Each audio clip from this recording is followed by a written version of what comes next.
Hello guys and gals, me Mutahar, and this is one of the best Resident Evil games that has ever been made, Resident Evil Requiem, and I do not say that lightly. This game has hit 88% on like Metacritic, and I would say that score is slightly lower than it needs to be. I think this probably should be up maybe an extra 2-3 points. Now, of course, I've been playing Resident Evil games since I was a child. Resident Evil on the PlayStation was kind of where I began the original survival horror, and I'm proud to say that it's one of those franchises that I've stuck with for years. I've been through the rise of Resident Evil, the absolute fall to the fucking pig's trough that was Resident Evil 6, to the actual rise once again, okay? This is by far one of the best releases Resident Evil has actually ever seen. So I just beat the game, and I've been up all night, so I kind of want to do this and then go to bed a little bit, but I do want to get all my thoughts out. This is by far the best Resident Evil has ever been.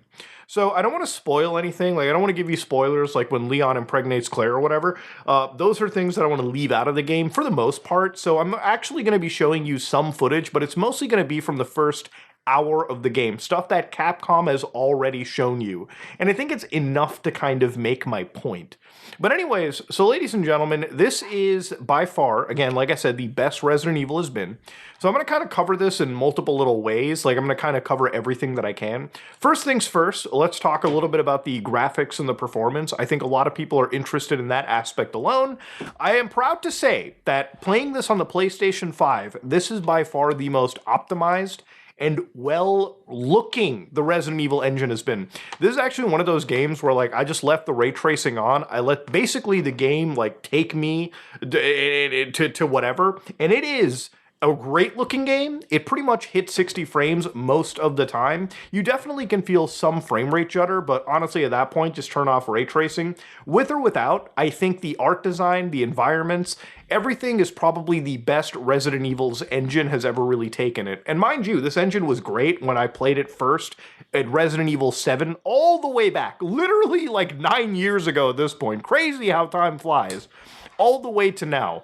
I really feel like Capcom has taken a lot of that criticism to heart when it came to people ragging on them for Dragon's Dogma 2, for Monster Hunter Wilds, where I think they actually reiterated and retooled their engine for it to be not just good looking, obviously, but also be very well performing. This game apparently runs 60 frames on like a Switch 2. I can only imagine it also probably runs pretty well on like the original Steam Deck. But I played this on the PlayStation 5, solid release. Now, I also played the game mostly at patch 1.0 simply because the actual patch for the game came out after I had gotten my copy just for a little bit.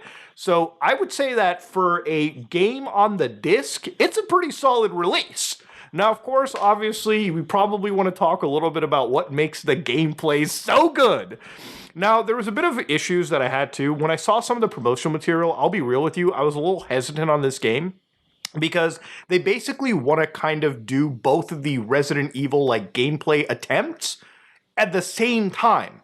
So for anybody that doesn't know, Resident Evil 1, 2, and 3 are traditional like survival horror games on the PlayStation, you know, with your inventory management, tank controls, all that bullshit that makes a growing survival horror that much more tense. And Resident Evil 4, 5, and 6, God forbid, are actually just action games, okay? For the most part, they kind of throw away most puzzles. They kind of basically turn entire areas into like combat gauntlets.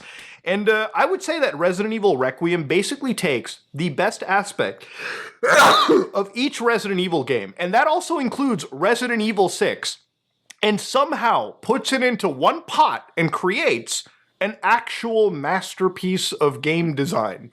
So let me explain something, right? You got two characters. You got Grace Ashcroft, who's like the survival horror character. Like, you play as her mostly when you're, you know, doing your limited like resource management. You're doing your actual survival horror stuff where you're exploring rooms, doing puzzles, you know, sticking indents into like weird doors to open them, yada, yada, yada. And then the game will switch chapter by chapter with Grace and Leon. So anytime you play as Leon, the game is more action-oriented, so you're more in these combat gauntlets, you're more incentivized to actually fight. The combat is substantially easier with Leon at the helm. It's also a lot more fun.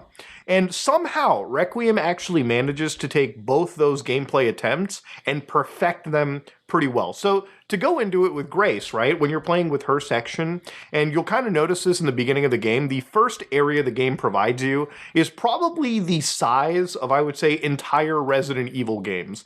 Yes, the first area of the game will probably take you more time to finish than an average area from earlier Resident Evil games. It's definitely chock full of content, and they definitely thought of the game design pretty hard when it came to this shit. So when you're moving around with Grace, the game will be in this first-person perspective, and you can switch these back and forth, but the game puts you in first person for Grace for the horror stuff, and third person for Leon for the action shit. Now when you're playing as Grace, typically you have less weapons. Like, for the most part, you were kind of rocking around with like a pistol, and the only other weapon that I could find with her was another pistol. So you kind of walk around with a gun. You don't really have a lot of ammunition to deal with, and you actually have to think about how you kill zombies.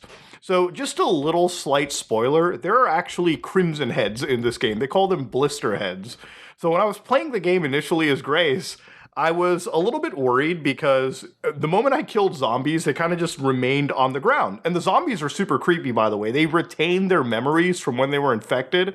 So it's kind of creepy because sometimes the zombies will go, "Help me." And sometimes they'll like sing in the distance, like if they were like opera singers or something, or like just entertainers, they'll be like singing, and it's super creepy. Like the actual design ambiance of the game is so well handled. But you'll have these zombies that just go to the ground, and if you don't kill them with a specific injector and you blow them up or something, they can turn into blister heads, which make them literally like the Crimson Heads. For anybody that doesn't know that, in the original Resident Evil, like the remake of that game on the GameCube, if you killed an enemy, if you didn't blow its head off or burn its body, it would just come back later as a stronger zombie. So you really had to kind of plan your routes, and you really had to also plan your kills. So you kind of have to do that in this game as well. And I would say that for me, somebody who's actually pretty good at these types of games, I was having some actual, like, genuine frustration at times. I was actually being challenged. Like, there were moments where I had to really carefully plan my route, and the zombies in this game are not necessarily confined to just one room. They actually do a really good job of roaming around the area. So you have to really keep a mind of how many zombies are in a general location, how many are still alive, how many turn into blister heads, and also how many of them are just roaming in and around. Because there are moments where, like, you're being chased by a tracking enemy, which there are actually a couple of in this game that do a really good job of, like, keeping you on your toes. Like, they'll pop up so often from time to time. Like, it's not overbearing, but generally the amount of times that, like, I'm like doing my routes, I'm actually, like, going from point A to point B, some big blister fucking enemy will show up. Like, in the promotion material, you saw that, like, 10-foot tall girl, like, roaming around and, like, fucking running across the floorboards and, like, staring at you from the distance. She can show up in the most inconvenient times as you're being chased around. It can be frustrating, but it's also the name of the game. It's like survival horror. So when you're playing as Grace, right, you have the ability to collect the antique coins, and you can purchase some upgrades, and there's a resource in the game called blood, right? So you're going around, you're collecting this blood that enemies drop, and sometimes you'll find it like scattered across in buckets. This blood can be used in conjunction with random shit to create bullets, to create medicines. It basically kind of serves as this game's credit system, right? So basically, you know how in like Resident Evil 4, 5, and 6, anytime you kill an enemy, they drop like points or like credits or like money? That's basically the money for Grace. So there's a lot of thought put into like resource management in this game that wasn't really in the previous Resident Evil games. And maybe it's because it's fresh in my mind. The game just came out. It's my first playthrough. But I had to put a lot more brain power together than I ever had for like Resident Evil 7 and Resident Evil 8. And you can tell that when you do replays of this game, things will change. Like, because of the dynamic nature of the survival horror shit, things change pretty rapidly. So you always are pretty much kept on your toes. Now, obviously, that's like Grace's section, and I think survival horror for her is probably the best the series has ever been, and I don't say that lightly. Mind you, I just played all the games this year, and so I have them all fresh in my mind. You know, I enjoy games like Resident Evil 1, especially Resident Evil 2, and honestly, Resident Evil 3 on the PlayStation 1. This game eclipses all of that. It basically perfects that survival horror loop to the point that I'll be completely real with you. I don't think I've seen it better than it ever has been. Now, the other aspect about this is Leon's combat. Now, Leon's combat segment is, in my opinion, probably also the best the series has ever been. Now, we all played Resident Evil 4 probably back in the day on the GameCube. We loved how it played. Resident Evil 5 was honestly the best it's ever been too, with the combat, especially when you added in the cooperative play. Resident Evil 6, for all of the shit that game gets, the combat in it is absolutely the best it's ever been. Like, it's you can just... I know I'm saying that a lot, but literally Resident Evil 6 had some of the best series combat. Like, just... the story might have sucked, but literally, like, beating the shit out of everything, jumping around, rolling, all of that was so well done. Resident Evil, like, Village kind of does a little bit of a combat thing. Resident Evil 7 kind of does more of the focus on the survival horror. When you're playing as Leon and Requiem, the combat is so tightly refined that it takes the best aspects of Resident Evil 4, some aspects from 5, and honestly, even some of the finishers from Resident Evil 6, and tightly, like, wraps them around into a very addictive form of gameplay. So when you're playing as Leon, the game is slightly easier in the combat, obviously. They give you this hatchet, which you can, I guess, infinitely replenish and, like, sharpen. So when I was having some issues with Grace, for instance, right, the game will switch you off between characters. And so they're basically like the A-B scenario. And the interesting aspect about it is when I was having issues with Grace, because I was dealing with so many fucking enemies, when I switched to Leon, I was like, wait a minute. I have access to shotguns, pistols, this hatchet. I just started killing every zombie on the map, clearing it for Grace. So when I was switching back and forth, basically I was able to use Leon to actually cathartically kill every zombie. Of course, obviously, this would only happen after you went through the gauntlet once. So it is definitely challenging. You can't use this to abuse areas. But going back to a location as Grace and finishing exploration after I basically cleared it out with Leon was amazing. So when you're playing with Leon, it's a standard third-person shooter. Your guns hit. There is a melee option, but there's a lot of focus on using the hatchet at the right amount of time. So when an enemy gets stunned, anytime you see them, like, actually stunned, you want to go up and, like, stick your hatchet in their face, because that's like an instant kill. It basically rips off their head, so they can't become Crimson Heads. And here's the funny thing. When you're playing as Leon in the action segments, Crimson Heads are still a thing, okay? So if you don't blow the head off of a zombie, it could come back mid-fight as something 10 times scarier and harder. I have died in combat encounters in this game because out of nowhere I'm fighting this big behemoth monster, and suddenly an enemy that I killed that meant nothing became a Crimson Head and just jumped up and started mauling my face off. It was one of those things where I was, like, a little frustrated, but then I'm like, you know what? Like, you actually have to think about your combat encounters, Leon. You can't just walk into this, with, like, the strongest weapon. You have to think about what enemies you're going to kill, how you're going to kill them, how you're going to isolate certain enemies. And you have to do this in real time. You have to do this as the fight is happening. So I guess the last aspect of this is the big sort of reveal towards the end. Now, I said no spoilers, but I don't think it's a spoiler to say that, I shit you not, the RPD is on the actual cover. Like, Raccoon City plays a huge part in this story. It actually ties the game back to the origins, origins being Resident Evil 2 and whatnot.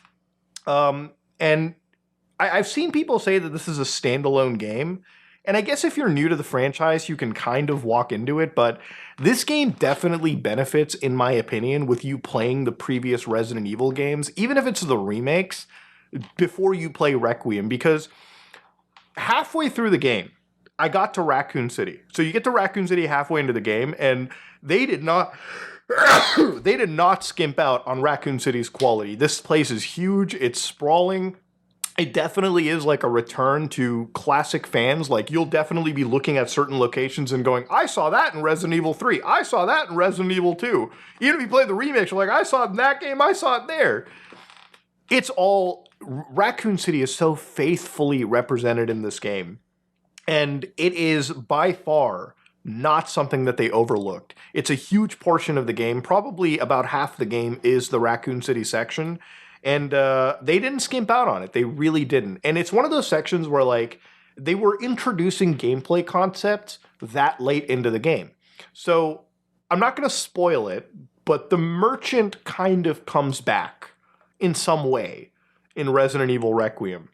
And it was interesting to me that out of nowhere, the game introduced an entirely new economic mechanic that, like, halfway into the game, right? Like, by the time you reach Raccoon City. And, Leon's action segments also became very good survival horror segments as well, too. Like, there was a lot of puzzle solving there. There was, like, proper survival horror. It really feels like the team that was making this game took what made all of the Resident Evil games great, distilled the best parts of them, and like just injected that into this one title. And that's pretty much how it just kind of ends. Like, that is the best, most succinct way to put how good Resident Evil Requiem is. And it's so good that even after finishing it, I literally have my PlayStation on right now. I just want to go back and do another playthrough. Like, it's just that good, because these games are meant to be replayed. And one thing that I will say is this game is not short. It doesn't feel short at all. I remember before I started playing this, there were people saying that it was shorter than like Resident Evil Village and Resident Evil 4 Remake. I don't think that's true at all. Might be, maybe, I don't know. But it definitely doesn't feel like it's short. It definitely feels worth it for the price. The other thing I want to end off too is that this game is also a pretty serious, mature story. Like, there's definitely moments where Leon is doing his like one-liner bullshit, and those are funny no matter what. Like, he does it a lot through the game, and they don't get old. But when the game wants to be serious, like, there's one point, and again, I don't want to spoil it. It happens halfway into the game. There's like something that happens that it left my jaw drop, because I didn't expect Resident Evil to take something and make it so serious, right? Like, actually, I can't even explain how good this scene is. You'll see it when you get to that point. Your jaw will drop. And at the same time, they intertwine the seriousness with that B-movie campy horror in such a fun way, in such a perfect way that, honestly, I think no matter what, you probably will just have a fun time. I think this is a great game for people that are new Resident Evil fans. You know, people that haven't even played this game since, like, people that haven't jumped into Resident Evil. You could probably have jumped in by Resident Evil 7 and still enjoy this. But I think that enjoyment factor goes up substantially when you've played the older games, especially for the Raccoon City segment at the end. Like, I feel like you almost... I feel like it's so much better. If you have not played Resident Evil 2 and 3, please play those games. Just play them once. So at least the Raccoon City segment can hit harder than ever before. But yeah, honestly, Resident Evil Requiem, probably the best Resident Evil has ever been. I think it's well worth the price, and it might honestly be my game of the year. Like, I know GTA 6 comes out this year, but I was genuinely, as a Resident Evil fan, a little bit more excited for this, and this game could have been easily... I thought this game was honestly going to be kind of bad, considering that they were kind of going to go for both these gameplay styles, action and horror. And maybe they were gonna try to attempt to do both, but really succeed nowhere. No, they actually probably succeeded the best that they can at both aspects. So whether you're somebody that loves the action shit as Leon or the actual classic survival horror, there's enough of it to go around with this game, and all of that gameplay is so perfected that no matter what, I think everyone will be happy. I'm really struggling right now with this video to think of something negative to say. There really isn't anything negative right off the bat. So I think for now, I'm just going to end this video off with all of this positivity. Ladies and gentlemen, Resident Evil Requiem, 100% recommend this game. I am out.